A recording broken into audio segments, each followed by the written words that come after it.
everybody, and welcome to the Maurice Brown Comedy Show on Bog Radio in association with 24 Flicks. This is the NFL edition with my nephew, Caleb Lopes. I'm in Florida. Got a different look. I'm in Miami, Florida. Caleb's in Port St. Lucie, Florida. Later on, we're going to be joined by Antoine, A.S. Stewart, and Aaron, Too Tall Jones. Caleb, how's it going, brother? What's up, Maurice? Man, everything is going great. We had a very wild week in the NFL as we prepare for Turkey Day later on today. Happy Thanksgiving, everybody, and good morning. Later on today, we've got a bunch of games, and I know you got a lot of food to take care of, folks. So we're gonna get you out of here pretty soon. So just enjoy your coffee and biscuit or donut, what have you, and let's talk some football. But last week, Caleb, we had some interesting results in the NFL, and I mean very interesting and surprising results from Week 11. So we'll start out with the Cleveland Browns and the Baltimore Ravens. The Cincinnati Bengals on last Thursday. 34-20 was the final in that game. Baltimore winning that one, but the Bengals lost Joe Burrow for the season. Can the Bengals recover from this, Caleb? I mean, it's going to be super hard. We saw them at the beginning of the year. They were struggling with Joe Burrow on a bad calf. Now they just entirely don't have him to game plan around him. He really is their star player. That's who they trust with the football. And I mean, I think the Bengals season is you can count it as over. I don't see them doing much for the rest of this year. You know what? I hate to be the pessimist here, but we're going to have to be 100. I think the young man that's backing him up is not going to be the guy. I mean, the Bengals, first of all, don't have a defense. It's one thing when you're in Cleveland and you have a defense. Cincinnati, they don't have one. It was all about Joe Burrow getting that rock out on time to quality receivers like Jamar Chase and the rest of the cast. That's how the Bengals won games. And without Burrow, I think they're done. It's unfortunate, but their head coach, Zach Taylor, I believe it is going to be put on the clock here. It's like, hey, what kind of a coach are you? Can you manufacture a wild card appearance? And I'm not saying they can't do it, but I doubt very seriously it's going to happen. We move on to Cleveland, winning over the Pittsburgh Steelers 13-10. Pittsburgh firing Matt Canada, their offensive coordinator, this past week. Do you think it was justified, Caleb? I mean, he sure wasn't doing a great job. And I do think he was just a very bad offensive coordinator. And I think all of us have seen the memes of him on like TikTok and everywhere else. He was just getting made fun of. It was a bad look for the Steelers. They're usually okay, half decent team, and this year they just really haven't been able to do much on the offensive side. And I mean, if management thinks that problem is going to be solved by firing Matt Canada, it seems like it is. So I think they did a good job in that because he was horrible. Well, he's gone. The Steelers are at 6-4. Their season is not over. They have an opportunity still to not only win their division, but of course make the playoffs. So we'll see what happens. The Cleveland Browns 13-10 over Pittsburgh. The Lions 31-26 over the Bears. Green Bay 23-20 over the Chargers. Now I'm going to say this. You know I'm a Packer fan, and we shouldn't have won the ball game. There's no way in the world we should have won that ball game. Now, I'll take it. Thank you, Los Angeles. Thank you. I appreciate that. But we did not outplay the Chargers. I talked to you earlier in the week, and I told you I thought Justin Herbert, based on what I saw, is the best quarterback in the NFL. They paid him $262 million over the summer, and he's played magnificent football, and they're 4-6. My question to you is, and we'll get into this conversation a little bit later, but you look at Brandon Staley and you go, is he the problem? So, we gotta really look at that, honestly, and judge his ability as a head coach. We're going to talk more about that a little bit later. The Dolphins 20-13 over the Raiders. They're 7-3. Dolphins riding high. Giants 31-19 over the Washington Commanders. Dude, I'm going to tell you right now, there's no in the world. You tell me that Danny DeVito, you remember the guy from Taxi? Anyway, I don't believe it. They went into Washington of all places and pretty much destroyed the Commanders. And now you start thinking about Ron Rivera. And so we're going to talk more about that a little bit later. But your assessment of Washington losing to the Giants. It's unacceptable to get blown out by a team like the Giants. I mean, I doubt that they had 31 points in the entire year, and you let them go in and just beat you up. And I think this is it for Riverboat Ron. And I see that in a lot of teams around the league. There are a lot of bad head coaches that need to get fired so that teams can progress. Because the Commanders, they're not too bad. I mean, if when they do come out and put a good game together, they can play some good football. But it's just you can't lose like that against a team against the Giants. No, you cannot. I mean, when you get a guy that is the spokesperson for New Jersey Subs, Danny DeVito. No, look, Yeah. I'm going to tell you right now, the Washington Commanders have some real. They've got some decisions to make about their head coach going forward. We're going to talk more about it a little bit later. The Dallas Cowboys, 33-10 over the Carolina Panthers, just destroyed those guys, which we expected. The Jacksonville Jaguars, 34-14 over the Tennessee Titans. And then you start thinking about head coach Mike Vrabel, who is a disciple of Bill Belichick. And you're looking at the Titans and you're going, why is it that they're as bad as they are with a guy like Derrick Henry? Very puzzling situation in Tennessee. His job may be on the line. The 49ers destroy the Tampa Bay Buccaneers 27-14. The Buffalo Bills 32-6 over the Jets. They get healthy again. Of course, Zach Wilson showed up. What you think was going to happen? Anyway, the Rams 17-16 over the Seattle Seahawks, which was surprising. Denver 21-20 over the Vikings. All of a sudden, the Denver Broncos are looking like a team that Sean Payton had originally envisioned, although he really made some probably inappropriate comments about Nathaniel Hackett.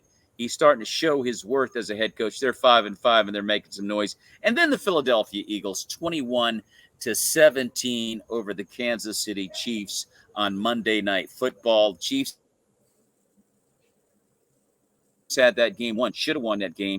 And once again, Patrick Mahomes' wide receivers are letting him down. So with that being said, we're going to take a look at some of the headlines in the NFL. I mentioned that the Cleveland Browns are in the same situation that Cincinnati's in. They lost their starting quarterback for the season, but they have a good defense. And now there's talk that 38-year-old Joe Flacco may be their guy. And Joe Flacco says, I can still play.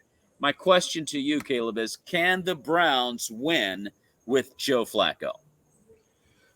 I mean, I think it's possible for them to win the easy games against some of the easier teams that they're gonna play. I was looking at their upcoming schedule. They're gonna play the Bears. They're gonna play the Rams, and against those kinds of teams, I expect that star-studded defense should go out, shine, shut it down. And I think Joe Flacco could get the job done. But against most other teams in the NFL, most other teams uh, in their schedule, I don't think Joe Flacco can go in there and get the job done like Deshaun Watson was doing. Deshaun Watson really had the Browns looking like a scary team to play against. You did not want to go up against them, but I don't really trust almost 40-year-old quarterback to go in there and just take his place like that. And I don't trust the Browns to win many more games either. Well, I'm going to have to agree with you. I don't think Cleveland's offensive line is bad, but they're not great either. They're an average line. A guy like Deshaun Watson can buy time. I mean, he's an excellent athlete and he can buy his own time. Just give him decent protection. But a guy like Joe Flacco at 38, he's not going to be able to get away from that young talent that's out there right now. He needs time. I mean, he needs a great line, Yeah.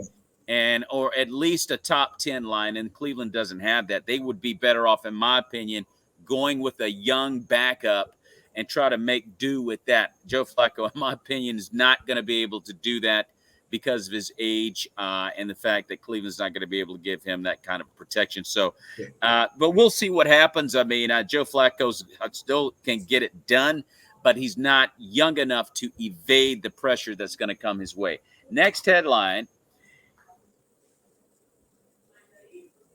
You look at the 49ers, and we talked about this the other day too. The San Francisco 49ers, to me, as a team, healthy, 100% healthy and ready to go today, seem to be a team that you can't beat. But then you look at Brock Purdy, the quarterback who's done a fine job when they have all their pieces. Is Brock Purdy an elite quarterback or just a good system quarterback, Caleb?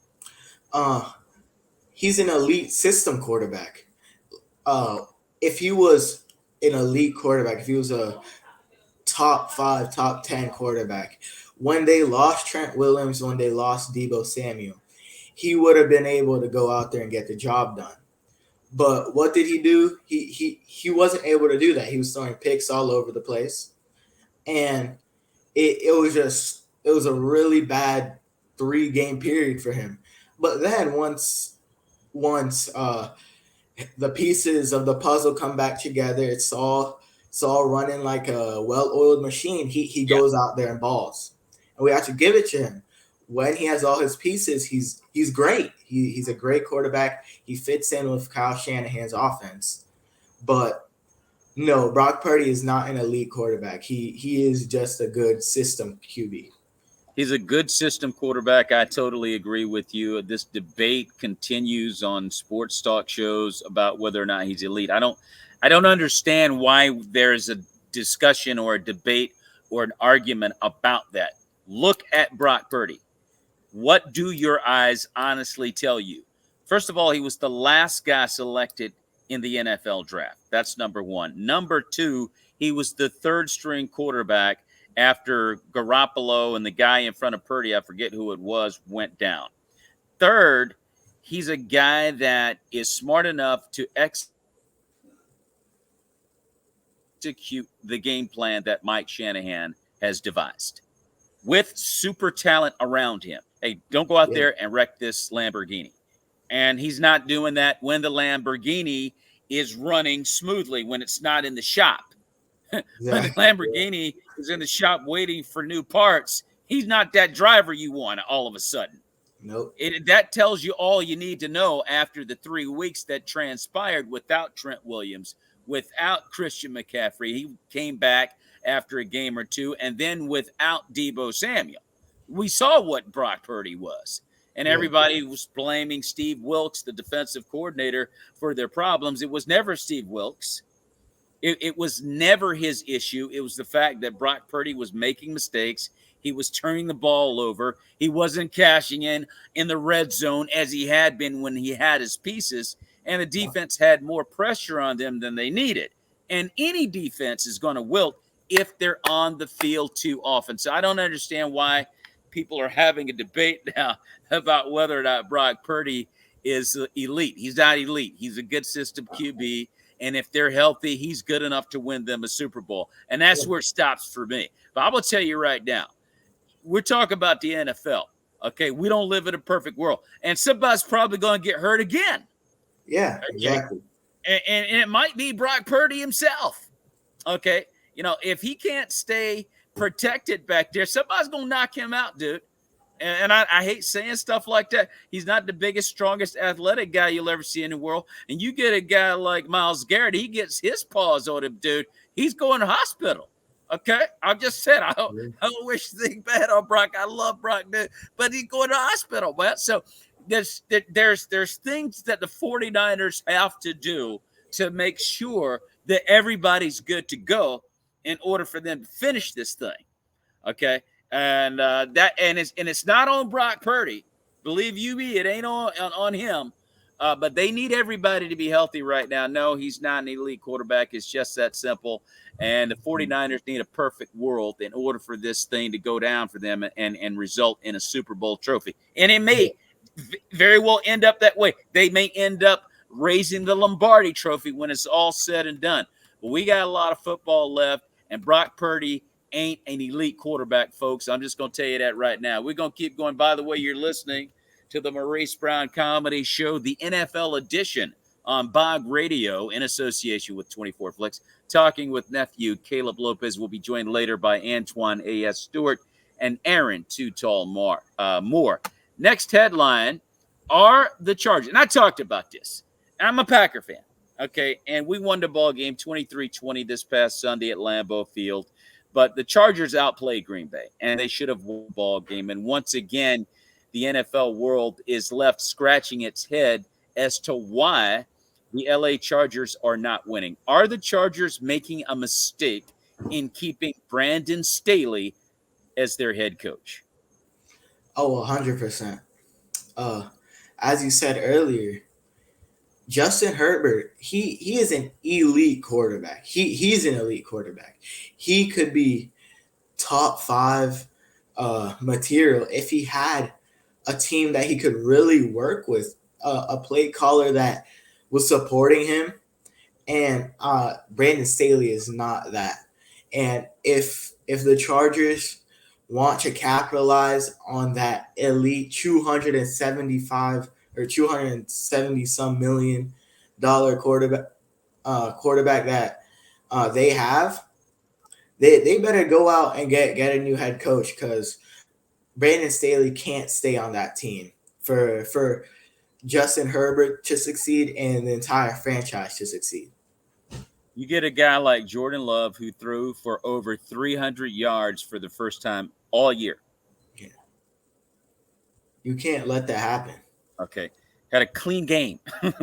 322 yards. This doesn't happen. I love the Packers, but I'm also going to judge them honestly. They're not a good team. They have issues that they have to get fixed, and they weren't fixed in this Charger game.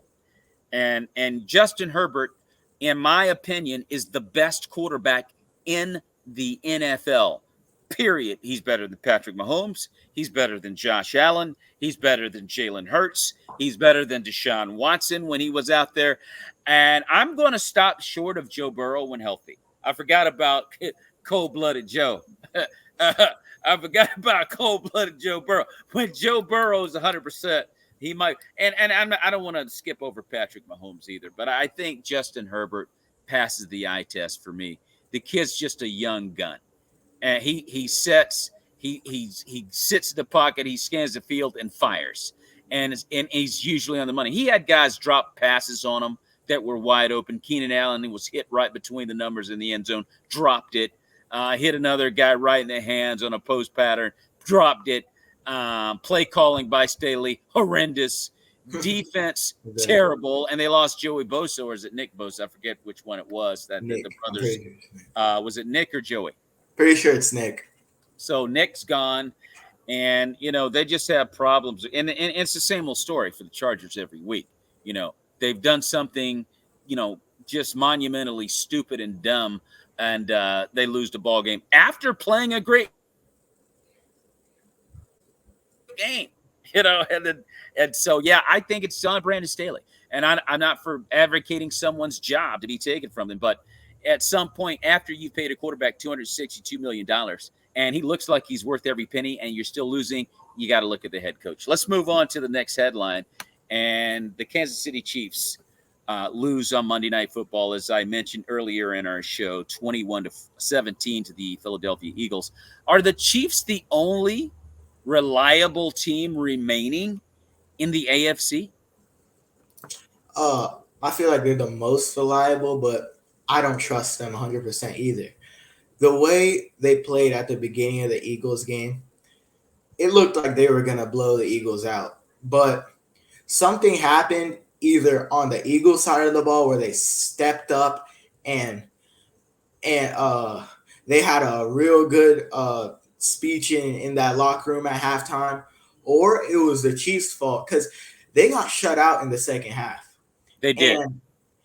And you can't have that happening, especially against your main rival for this year. I feel like it's the Chiefs and the Eagles again, and you're gonna go out there and just get shut out completely in a game that you were leading by 10 at half. And it really isn't Patrick Mahomes' fault. He is reliable. He's really the only reliable thing on that offense. Yeah. His wide receivers let him down once again at the end of that game. But I have to give it to I forgot his name. Their defensive coordinator. He did a good job. He did his best at holding back the Phillies offense. He did a real good job at that. But that offense needs to step it up, because they won't. If you can't score points, you're not going to win a championship. It's that simple. So, but I trust that the Chiefs are going to figure it out, and they're always in the Super Bowl picture. So, yeah. Well, they are, and that's why I asked the question, are they the only reliable team? Because as I look at the landscape of the AFC, the Bengals are out of it. As much as the Cleveland Browns defense brings it every Sunday, they don't have a quarterback, and I think they're out of it. I don't think the Steelers are the real deal. I think they've shown that. Firing Matt Canada, to me, is not going to solve the problems that exist there, and I think Canada got a bad deal, to be totally honest with you, but I don't see the Steelers doing a whole lot.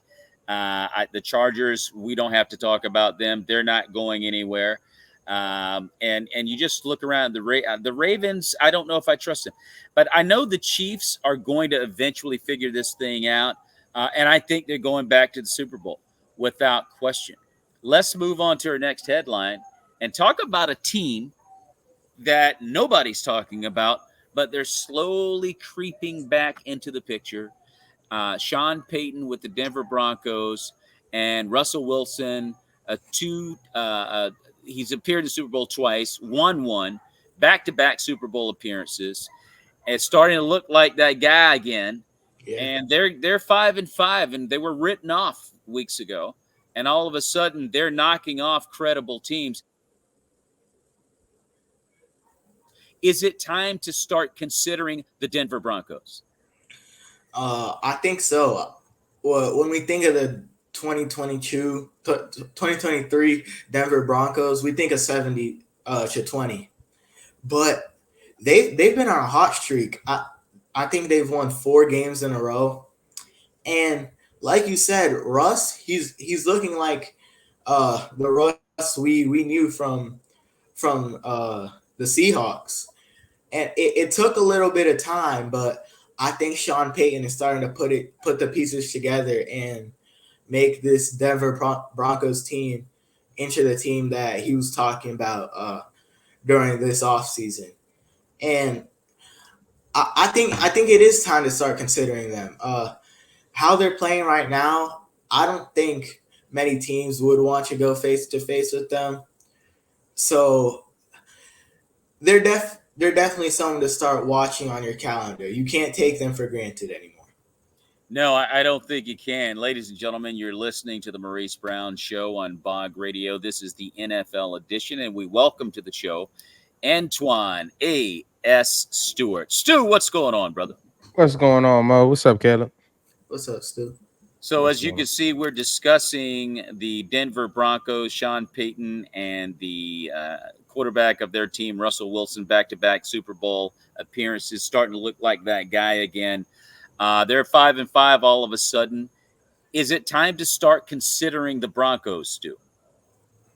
Um, I think it's time to yes, consider is a good word. Consider them. They haven't arrived or anything like that, but I think that the NFL world is looking like, okay, you guys are finally starting to get on the same page. You see that Russell and Sean are seem like they're kind of worked out those early kinks that we saw early on, and they seem to be playing some decent football. So I would definitely say considering is a great word.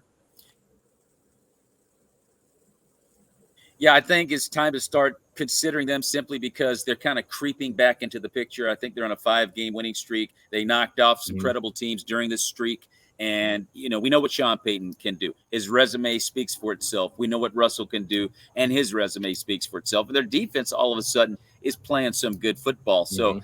the Broncos are a team I think the big boys in the AFC may want to keep their eye on and not go into a game with them if they're on their schedule thinking, yeah, this is a W, and let's think about next week. Now you better think about Denver and and focus on beating them because I don't think they're a pushover anymore at this point. So Right. we'll see what happens. What's up, Stu? No, I agree. Now, our next headline, you're going to love this one, and I'm going to let you have the floor. We talked about the San Francisco 49ers before you came on, sort of ad infinitum about Brock Purdy as to whether or not he's an elite quarterback. A lot of sports talk shows are saying he might be elite, this, that, and the other. I think he is a good system quarterback. And I stopped there with it because he's surrounded by weapons. But I'll tell you, I'll leave this question to you. If the 49ers are healthy, are they unbeatable? Again, no one's unbeatable. Okay. You know, Okay. and especially in this league, this is not the NBA where we have a game or series of games. It only takes one and you're done. If you don't perform that one time, you could be the better team, but you could lose that game and that's it, and you go home. So I don't underestimate any team. I know that the 49ers can be beat. It's just when they're healthy, they're difficult for anyone to deal with. When we're rolling on all cylinders, we're a problem, and we know Yeah. that, but we definitely can be beat. Caleb, your thoughts? Uh, exactly what Stu said. It's on a week to week basis. Any team can beat any team, but the 49ers, they're really scary to play against when they are healthy. I have to give it to them.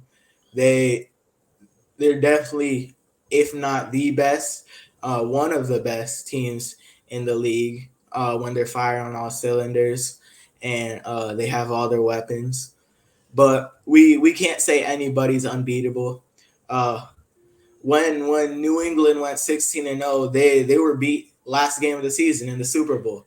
Everybody was saying, "Oh, they're going unbeaten," and when it mattered the most, they lost. So I don't think you should say any team is unbeatable. So uh, nah, they no.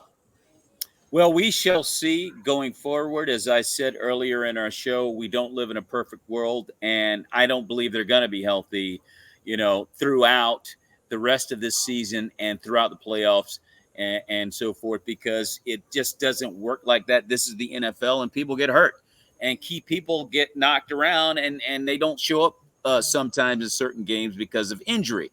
Can the 49ers avoid injury? Yeah, it can happen. They might, not have to deal with anything like that. But I think if they are able to maintain their health across the board, I don't see anybody beating them. That includes the Eagles.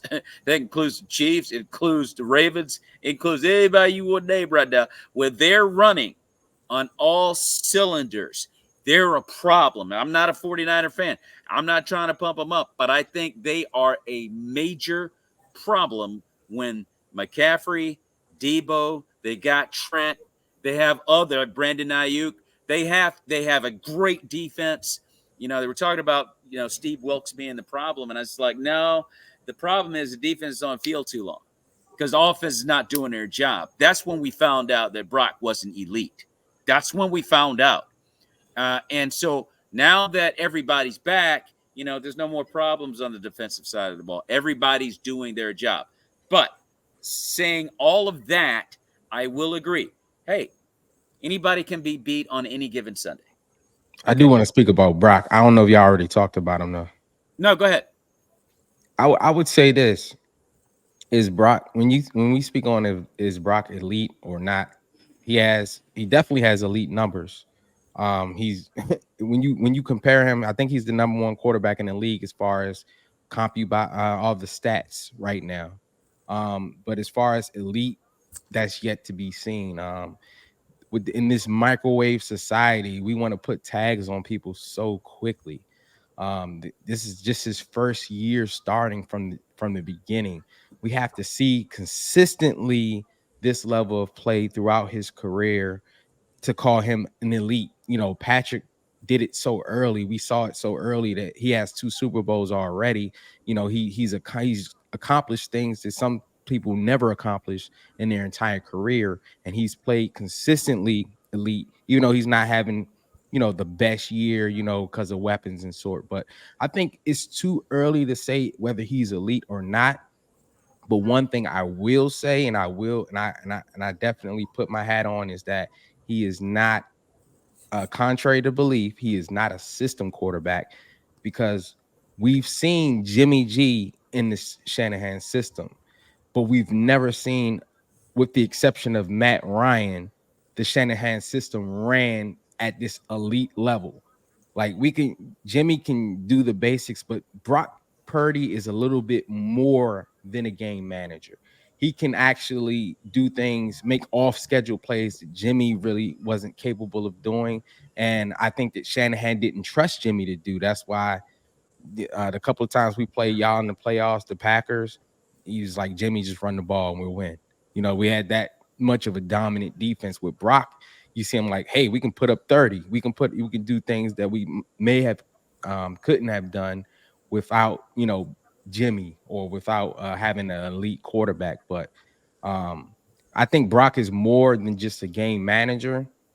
How much more, we'll see moving forward. I'm not going to call him elite just yet. It's way too early. But as we progress and as we see more of Brock Purdy, he will have to answer those questions in the future. Okay, Stu, I know you got to protect your boy. Stu, my bad, dude. I understand. I hear you. It's all good. So that being said, we're going to move on to our next headline. I mentioned earlier the Giants with Danny DeVito. You remember the guy that repped the New Jersey Mike Subs? Yeah. That dude, the little dude, Danny DeVito. They went into Washington and knocked him around 31-19. And my question is the handwriting on the wall for Coach Ron Rivera? Stu, take it away. I think it was on the wall before the season started. Uh-oh. To be honest with you, Eric Bieniemy hire was Ron Rivera's exit. Anytime you bring in a guy who was coordinator for the Chiefs, and you not only make him the offensive coordinator, but you make him / assistant head coach, I think they were saying this is your job. They were being nice to Ron and saying, with the transitions of the new ownership, they didn't want to just come in there and just get rid of Ron. They wanted Eric to kind of, ease him in there. But I believe it's Eric's job to lose. Right now, I know Stephen A. Smith has said that he doesn't believe either one of those guys will be there next year. But I believe as long as things don't go to the levels of like they don't win another game going forward, which I don't think they're going to do. I think they'll at least win a game or two. I believe that Eric Bieniemy, that's his team going forward, and then Ron is out of there. Caleb, your thoughts? Yeah, Coach Ron, Riverboat Ron. Yeah, he's definitely out. Like you said, Stu, I think before even the season started, I think it was his last season, and people have been talking about it since mid mid of last season. I mean, it's it was just there's no real good reason to keep him there. He's not a good head coach.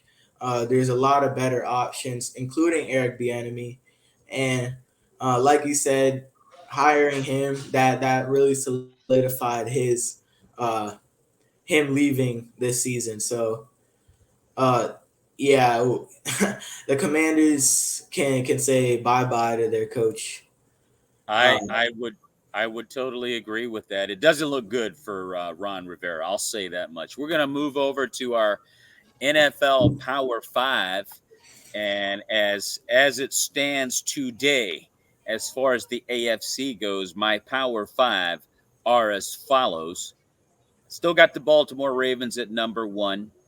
The Chiefs, Dolphins follow, and I rounded out with the Browns and a newcomer to the AFC Power Five, the Houston Texans. Your thoughts, Stu? Yeah, I would definitely definitely. I mean, that Monday night game was crazy. The Chiefs came back and he should have caught that pass. Yeah, But as it stands, I would agree with the list. I think the Chiefs are scratching for that number one spot, but they got to figure out some stuff with their playmakers. Those are plays that we're used to seeing the Chiefs make with, the usual cast, and with this new cast of receivers, in yeah. the playoffs and stuff like that, it may come down to who can make that play. So I like the Ravens right now sitting at number one. I know they lost their tight end for the season, so we'll see how they do Yeah, without that. But yeah. yeah, I pretty much agree with the list. Caleb, your thoughts on this Power Five?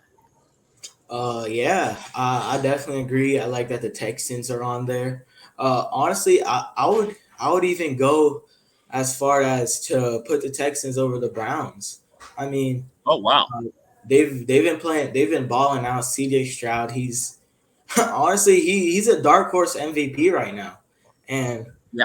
uh, so uh, yeah, I would put the Texans a little bit over the Browns. But other than that, it's all five of these teams. They've been playing real good football. We have to give it to them. That's why they're on this list.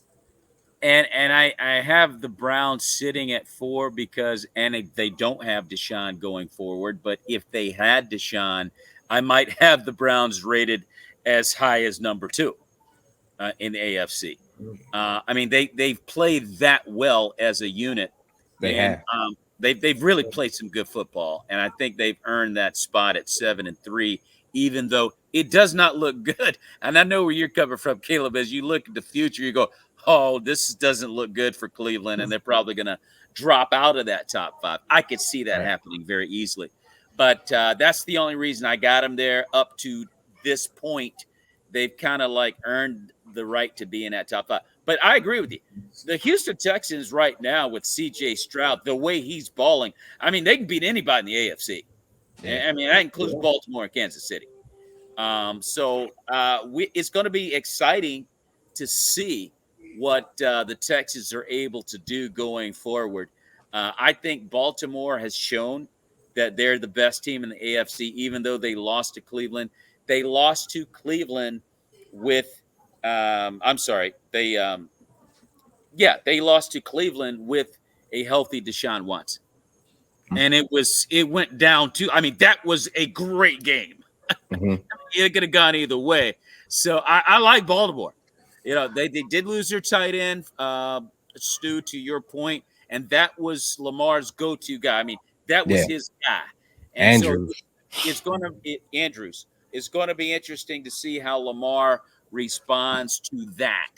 But Mhm. that being said, that's my AFC Power Five. Going to the NFC, my Power Five is as follows.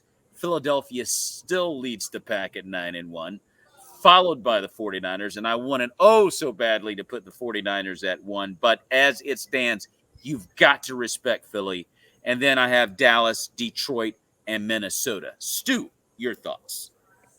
Yeah, I like it. Only thing I would probably switch the 8-2 Lions above the 7-3 Cowboys, but other than that, I think that list is pretty much spot on. And I'm sick of Dallas always getting these easy teams. It's like you give them a hard team and then this easy road, let them get 2 or 3 wins, and then you slide another hard team in there. So, but I think Detroit they do have the Cowboys above one game. They're 8-2. That's the only thing I would switch on that list, but I think it's pretty much spot on. Caleb, your thoughts? No, yeah, you guys are right. This list is pretty accurate. Uh, the Eagles and the 49ers, they're the real. Those are the only true NFC teams that really, I think, invoke fear into the hearts of the people. I mean, Yeah. the Cowboys, like you said, Stu, you put them against any type of good team, they're not gonna be able to perform. Then uh, the Ravens, they showed that the Lions are a little bit of frauds, and the Vikings, they can play football, but not to a very high level. So I feel like those bottom two teams, they're kind of a little bit of filler. And Stu, I see what you're saying about the Cowboys and Lions. I actually like what you said there, Caleb, about frauds. I think Dallas and Detroit both are fraudulent, to be totally honest with you. And it's kind of like either or. Yeah, the Lions could be 3, the Cowboys could be 4. Yeah. So yeah, that's kind of my thinking on that.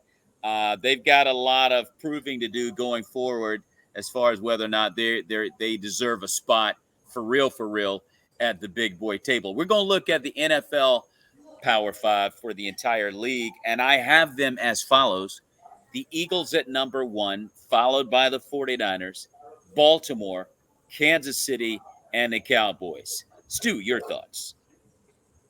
Um, I can't argue with that list.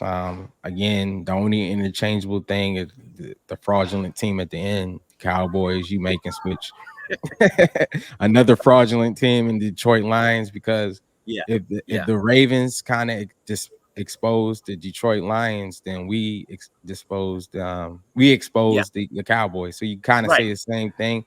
It's just kind of like, who do you fear more? I think Detroit has something about them that I'm like, in the playoffs, I think they got a little more dog than Dak, because Yeah, in the playoffs, Dak's dog kind of runs and whimpers under the bed somewhere. So, yeah. that's the only thing. But I think that your list is pretty much spot on. I think those top 4 teams are the juggernauts of the NFL, and those are the teams that invoke the most fear in the NFL. No doubt. Caleb, your thoughts, sir? Yeah, I mean, just like you said, Stu, those top four teams, uh, they're they're the big dogs. They're the teams that have been really competing for the Super Bowl since week one. And I mean, the Cowboys, like you said, they're frauds. They're not going anywhere once the postseason hits. And I think you could put, like you said, you could put the Lions there. You could also put the Dolphins there. Yeah. Uh, I mean, it's really whoever you want that was on the either of the other two Power Fives. I forgot all about the Dolphins. Dolphins are definitely a scary team as far as what they can do offensively. Well, and I could very well have put the Dolphins in that 5th spot. Yeah. It's kind of like you can take the Dolphins, the Lions, the Cowboys, because I kind of tend to throw the Dolphins in that fraudulent area as well. When they've had opportunities to show who they are, they didn't Yeah. show up. So yeah, I could put the Dolphins at 5 as well. So we're going to see what happens going forward. As I say that, we're going to take a look at Week 12's matchups. By the way, ladies and gentlemen, you're listening to the Maurice Brown Comedy Show NFL Edition on Bog Radio. Happy Thanksgiving to everyone out there. Good morning to you. Enjoy the games today and enjoy the turkey. I know I am. But I want to look. I want to look at some of the matchups we got coming up in Week 12, which I think that's going to start off on Turkey Day today. and we got the Green Bay Packers taking on the Detroit Lions at 12:30, followed by the Cowboys and the Commanders at 4:30, and the 49ers and Seahawks later on tonight at 8:20. Stu, your thoughts on Turkey Day's matchups? Oh man, some great football. You have the good old fashioned Packers and the Lions. That's going to be a good one. The Lions should win, but those sneaky Packers, you never know what's going to happen on Turkey Day. Cowboys and Commanders, another toss up. The Cowboys should win, but the Commanders like to beat teams they're supposed to lose to. So, you may have the Commanders thrive on that one. And then the 49ers and Seahawks, I think another rivalry. I think the 49ers are going to get it done.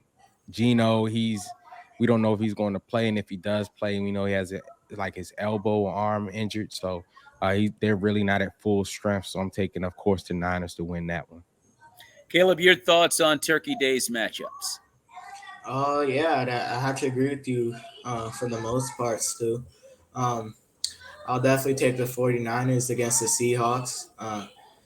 I mean, the Cowboys versus Commanders, like you said, the Commanders usually like to play real well against teams in their own division and make these types of games close. But the Cowboys should be able to go win this game. So I'm gonna choose them out of good faith, and but and then Packers and Lions. I'm gonna take the Lions. They've been playing better football than the Packers. No offense to you, Maurice, but yeah, some good games for Thanksgiving. Well, I'm going to be totally honest with you. I'm going to be honest and transparent about it. As a Packer fan, I'm just going to tell you right now, we're going to get our heads kicked in.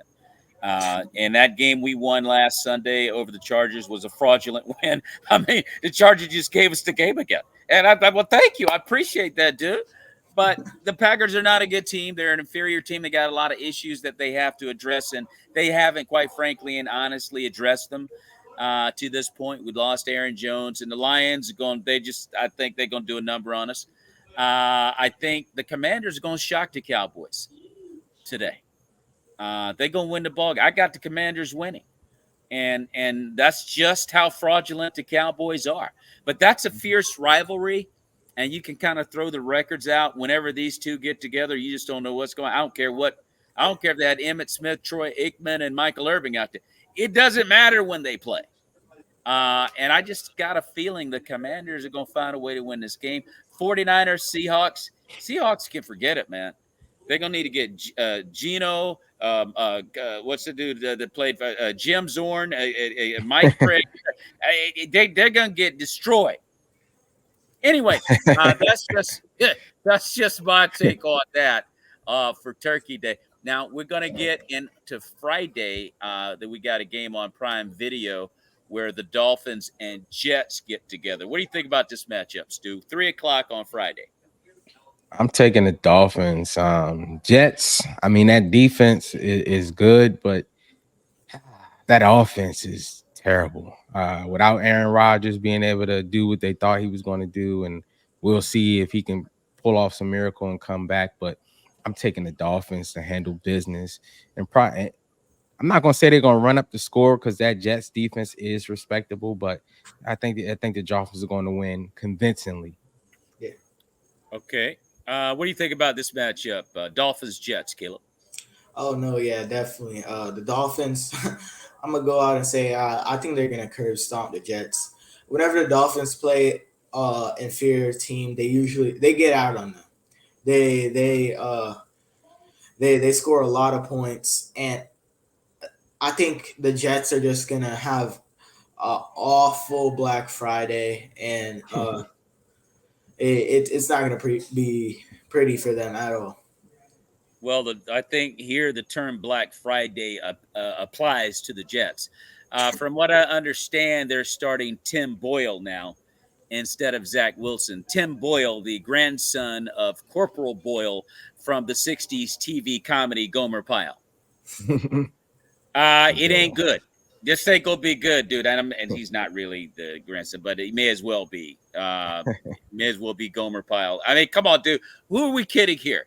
They don't have a quarterback. They Right. invested everything into Aaron Rodgers, and he's not there.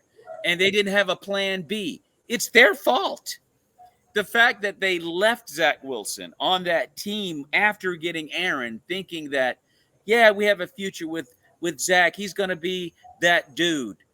And I just think the Jets front office made a mistake. Zach Wilson is not an NFL quarterback, period. I've seen no evidence that he is an NFL starting quarterback. And they're going to get wiped by the Dolphins. I can see it without question. I'm going to go with the Dolphins big time in this one. Sunday, the Saints and the Falcons at 1 p.m. an NFC South matchup. The Steelers taking on the Bengals also at 1 o'clock. Carolina taking on the Titans. Tampa Bay versus the Colts. New England takes on the New York Giants, starring Timmy DeVito. I don't know what his name is. You guys remember the TV show Taxi. Anyway, I'll leave that alone. Then Jacksonville taking on the Houston Texans. Now, this is an AFC South battle for the division. Stu, what do you think about this matchup? Oh yeah, most definitely. Man, this should be a good one. The Texans have come on strong, and Jacksonville is supposed to be the better team right now, playing better ball. But I'm gonna pick the upset. I'm gonna take the Texans, man. Something about the way they're playing right now and the way that quarterback is playing. I'm gonna take the Texans at home to pull up the upset. Caleb, your thoughts on this matchup? Yeah, I'm gonna take the Texans also. I mean, just CJ Stroud, he's been balling out. They found a wide receiver one in Tank Dell, and I mean, I think the Texans have a real bright future ahead of them. I mean, at the beginning of the season, I remember we were talking about how how bad the AFC South is. I mean, it's not looking like that no more. Yeah. It's looking Yeah. like a division that's on the come up. I mean, but I'm gonna take the Texans on this one. I'm going to go with Houston as well. I think this is that moment in the Texans season where they can take control of their destiny and make everyone aware they're a team to be reckoned with in the AFC. This is their opportunity to make that message clear. They're at home. Jacksonville has shown that they can be had, and I mean the 49ers showed they can be really had, and they may be fraudulent, quite frankly and honestly. So here's an opportunity for Houston to really get in the hunt and make some noise. Also at 4:05 on Sunday, we've got the Cleveland Browns in Denver taking on the Broncos. A very, very good matchup here. And quite frankly and honestly, even though Deshaun won't be there for Cleveland, I think this is a statement game for Denver, and it's at Reliant Stadium in Denver. Your thoughts on this matchup, Stu? Broncos country, let's ride. Taking the There Broncos, it is. taking the Yes. Broncos at home, as we discussed earlier. I think Russell and Peyton are kind of starting to get that chemistry working. If Deshaun Watson was playing, I would definitely be taking the Browns, and that Browns defense is no joke. But I think Denver also has a decent defense, and that I think that if you smell what Russ is cooking, he's going to get it done Sunday. Yeah, no doubt about that. Caleb, your thoughts? Uh, I'd have to agree with you, Stu. The Broncos, I think I'm gonna take them out on top. But the Browns defense is gonna make it real hard for them. I have to give it to the Browns. That defense is scary to play against. And if they don't watch out, if Russ burns the food, he messes up the recipe a little bit. It might get away from them, and they just have to watch out. But I think the Broncos are hot right now. They should. I think they're gonna come out on top on this one. Well, I tell you right now, if they can win this one, the Denver Bronco fans will be like, "Yo, Russ, what you cooking in there, bro? What you got in that pot, dog?" Anyway, we'll see. We will see, because this is an opportunity. Like I said, this is a statement game for Denver. They need to win this to let everybody know they're for real. 4:05 on Sunday. Also, we have the Rams and Cardinals at 4:25. Kansas City takes on the Raiders. Buffalo and Philadelphia in Philly. What do you think about this one, Stu? Man, you know, Philly. I'm going with Philly. But the Bills are one of those teams that who's going to show up? Is it going to be the Bills that we thought who they were at the beginning of the season? Is it going to be the Bills, the mid-season Bills, or are they going to make a comeback and get things clicking? But the Eagles are just not the team to do it against. I don't see them going into the Philly and getting it done. I'm taking the more reliable Eagles to get that dub. Caleb, your thoughts? Yeah, like you said, Stu, we don't know what we're getting with the Bills. Some days they come out, they look like they're a superstar offense. They're great. They're a great team. Then other days they're just absolutely horrible. And I mean, the Eagles, we know what we're getting every single time they play. We're getting hard nosed football, and they're not going to let up against any team. And that's why I'm going to take them against the Bills and against really any other team that they play. So I'm going to take the Eagles on this one. A dangerous game, I feel, for Philadelphia. Buffalo has not played up to their potential. And it's like coming up to a monster alligator that's injured. And you start fooling around with him and realize he ain't dead. And so the Eagles have to be very careful about how they approach this one, because I think Buffalo has the ability to knock the Eagles out. Everybody knows that. The Buffalo Bills have one last opportunity in this game to get back in the fight. If they are really trying to save their season, they're going to have to win this game. Philly or not, they have to win this game. They're capable of doing it. And if the Eagles take them lightly, or as I said before, for dead, they might get knocked out. They need to be careful about this game. Could be a trap game is what I'm saying for the Eagles. We'll see what's happening. I'm going to go with Philly. They prove it that you can trust Philly. Don't worry about Philly. They got this, dog. So I'm going to go with the Eagles. I do think there's some potential danger there.